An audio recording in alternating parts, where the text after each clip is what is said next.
anyone who might work for him. "Have a seat," he said in a gruff voice, gesturing to the dual chairs across from his desk. "Thank you." She walked over and lowered herself into one, sliding her legs to one side. Like he thought. Classy, unlike the many women who deliberately crossed and uncrossed their legs in an effort to draw his attention to their assets. She reached into her bag and pulled out a sheet of paper. "My resume, in case you didn't have a copy in front of you," she said. "I appreciate you being prepared." And since he hadn't been paying attention to who his next candidate was and had hoped to cancel, he really did need the information. He accepted the resume and read through the page. "University of Miami undergrad and business school," he said, impressed with her education. "So where are you from?" He met her emerald gaze, held captive by the depths of those green eyes. "Florida, born and raised. I couldn't go far from home. My family needed me," she said somewhat cryptically. "I see." It wasn't his business to ask why, though he was intrigued. "I went on partial scholarship. As you can see, I graduated cum laude." He'd noticed her honors degree. "And before this, you had a position with the Panthers," he said of the minor league team where she'd been an assistant to an assistant. She rolled her shoulders. "It's called the ladder to success for a reason. I had to start somewhere. I have my letters of recommendation here, too." She leaned down to reach inside her purse again. "No need. I'll look them over eventually." "So, you like sports?" She nodded. "I come from a big family on both sides. A lot of siblings, cousins, uncles. Everyone's a sports fan. I learned early." He rolled a pen between his palms. "I hear you.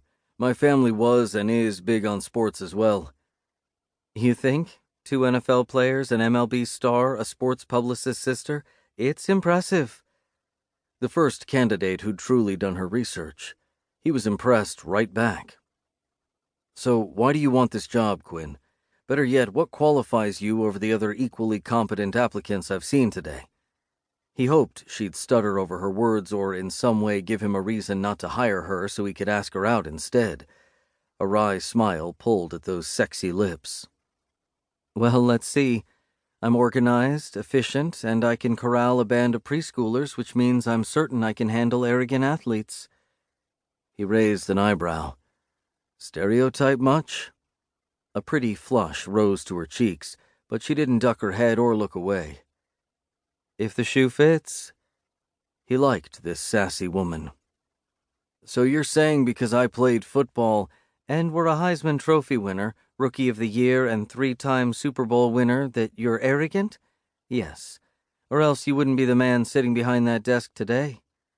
She folded her hands in her lap and waited for his reply. Not only had she done her homework, she looked him in the eye and was unafraid to stand up to him. "You're hired." She blinked in surprise. "I'm sorry, what did you just say?" He rose to his full height. "I said you're hired. When can you start? Because I'm having major surgery in 2 weeks and I need someone to hold down the fort while I'm gone. Keep the clients calm and all that." Those red lips he had plenty of uses for, in his imagination anyway, opened and closed twice before she composed herself and stood. "I can start whenever you need me. And thank you, Mr. Prescott." "We're going to be working closely together, so call me Austin." "Thank you, Austin." He inclined his head.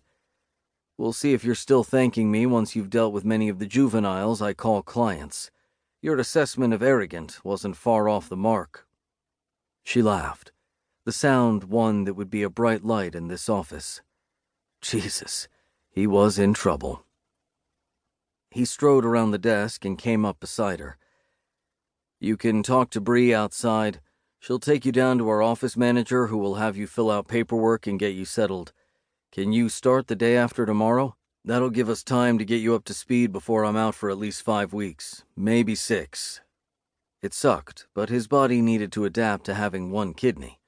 The doctors had warned him about exhaustion most of all. He glanced at her and she was still in shock. Since the salary and benefits had been laid out in the job description, he didn't need to go over those details. Finally, she nodded, her eyes wide, her expression brimming with